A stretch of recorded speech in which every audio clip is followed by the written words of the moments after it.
मुख दुर्गंधी मतलब मुंह से गंदी बदबू आना, है ना। आपने देखा होगा कि कुछ लोगों के मुंह से बहुत गंदी बदबू आती है, उनका खाना पीना अच्छा होता है, अच्छा लाइफस्टाइल होता है, एवरीथिंग इज ओके, बट फिर भी वो मुख दुर्गंधी आती है।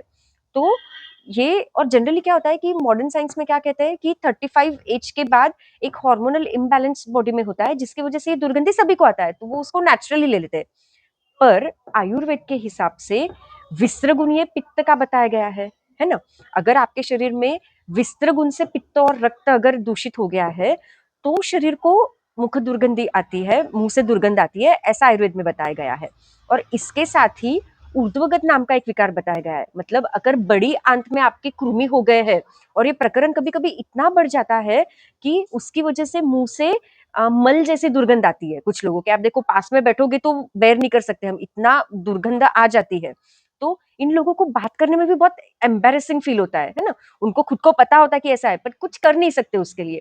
तो रीजन क्योंकि पता ही नहीं चलता है। बहुत डॉक्टर्स बोलते हैं कि दिस इज नेचुरल, थोड़ा बहुत चलता रहता है। वो कितना गार्गल्स करेंगे, कितना वो माउथवॉश वगैरह लेंगे, कोई फर्क नहीं पड़ता उससे। तो कृमि एक कारण इसका होता है, और नानात्मज पित्त विकार बोल के मुख दुर्गंधि को हमको लेना चाहिए। तो और एक रीजन क्या होता है कि ग्रहणीगत पचन अगर बिगड़ जाए, तो उसकी वजह से भी मुख दुर्गंधी आती है। तो इसकी ट्रीटमेंट होती है, ये लोगों को पता ही नहीं होता है कि आयुर्वेद में इसकी ट्रीटमेंट हम कर सकते हैं।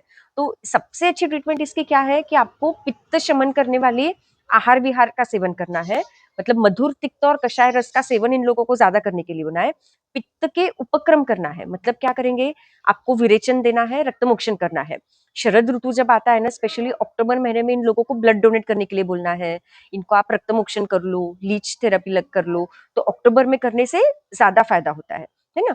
ये आपको करना चाहिए। फिर गंडूश हम अलग अलग सिद्ध तेल के इनको दे सकते हैं। खदिराती गूटी अगर ये बार बार चूसे, तो ये पित्त का शमन होकर मुख दुर्गंधी कम हो जाती है। कृमि की ट्रीटमेंट देनी होती है।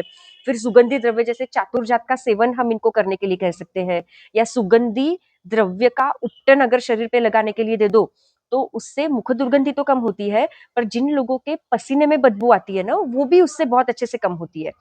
त्रिफला चूर्ण और बेल पत्र का चूर्ण, ये अगर सम क्वांटिटी में, मतलब इक्वल क्वांटिटी में आप मिक्स करके उनको रात को विरेचन के रूप में देना है, मतलब एक 5 से 10 ग्राम गर्म पानी के साथ देना है, और इसी का उपटन नहाते समय लगा के के लिए देना है। तो एक 15 दिन में जो स्मेल को ऑर्डर आती है ना, गंदी बदबू आती है, वो बहुत जल्दी कम हो जाती है। आप ये करके देखना, बहुत ईजी।